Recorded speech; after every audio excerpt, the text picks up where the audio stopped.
First ஒய்ஃபோட judicial செப்பரேஷன்ல இருக்கிறேன்னு சொன்னேன். கல்யாணத்தை பண்ணியிருக்கேன். மாதமட்டி ரங்கராஜுக்கு ஏற்கனவே திருமணமாக 2 மகன்கள் இருக்காங்க.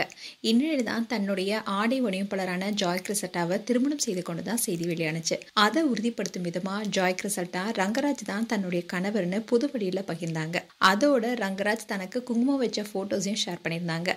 அது மட்டும் இல்லாம 6 மாதம் கர்ப்பமா இருப்பதாகவும் இந்த வருடம் குழந்தை வரப்போவதாகவும் baby loading 2025 we are pregnant 6 months of pregnancyன்னு சொல்லியிருந்தாங்க.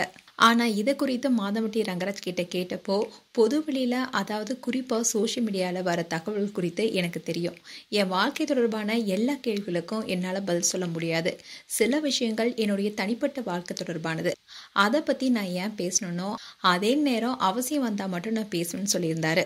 இந்நிலையில தான் சென்னை கமிஷனர் அலுவலகத்துல மாதமட்டி ரங்கராஜுடைய ஆடை வடிவமைப்பாளரான ஜாய் கிறிசட்டா புகார் மனு கொடுத்திருக்காங்க. அதை தொடர்ந்து செய்தியாளர்கிட்டையும் அவங்க பேசினாங்க. அப்போ அவங்க என்ன சொன்னாங்கன்னா, நானும் மாதமட்டி ரங்கராஜும் சில வருடங்களா திருமணம் செய்யாம வாழ்ந்தோம். அதுக்கப்புறமா எம்ஆர்சி நகர் அம்மன் கோவில திருமணம் செஞ்சுக்கிட்டோம். ஆனா எங்களுடைய திருமணத்தை நாங்க பதிவு செய்யல. நான் எங்களுடைய திருமணம் குழந்தை உருவாகி இருப்பதை குறித்து வெளியே சொன்னதுக்கு அப்புறமா தான் மாதமட்டி ரங்கராஜ் என்ன சந்திச்சாரு. கருவை கலைக்க சொல்லி என்ன அடிச்சு துன்புறுத்தினாரு. அதுக்கப்புறமா கடந்த 1 மாதமா அவர் எங்க இருக்காருன்னு எனக்கு தெரியல. திருமணம் செஞ்சுக்கிட்டு கர்ப்பமாக்கியதுக்கு அப்புறமா சேர்ந்த வாழ சமையல் கலைஞரும் நடிகருமான மாதமட்டி ரங்கராஜ் மறுக்கிறாரு. நான் கர்ப்பமானதுக்கு அப்புறமா என்ன பார்க்க வரத மாதமட்டி ரங்கராஜ் தவிர்க்கிறாரு. கடைசியா 2 முறை நேர்ல பார்க்க போனேன். அப்ப என்ன அடிச்சு துன்புறுத்தினாரு. என் கூட சேர்ந்து வாழக்கூடாதுன்னு அவர் கூட இருக்கவங்க சொல்றதா அவர் என்கிட்ட சொன்னாரு.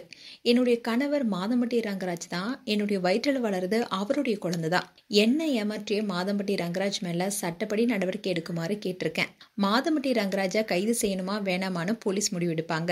வயிற்றுல வளர்ற கருவை கலைக்குமாறு சொன்னவர் தான் மாதமட்டி ரங்கராஜ்னு ஜாய் கிறிசட்டா பேசியிருக்காங்க. இப்போ இந்த நியூஸ் தான் வைரல் ஆயிட்டு வருது. மேலும் உங்களுடைய கருத்துக்களை கமெண்ட் செக்ஷன் சொல்லுங்க. இது போன்ற வீடியோஸை பார்க்க நியூஸ் தமிழ் கிட்ஸ் சேனலை சப்ஸ்கிரைப் பண்ணுங்க. மறக்காம நோட்டிபிகேஷன் பட்டனை கிளிக் பண்ணுங்க.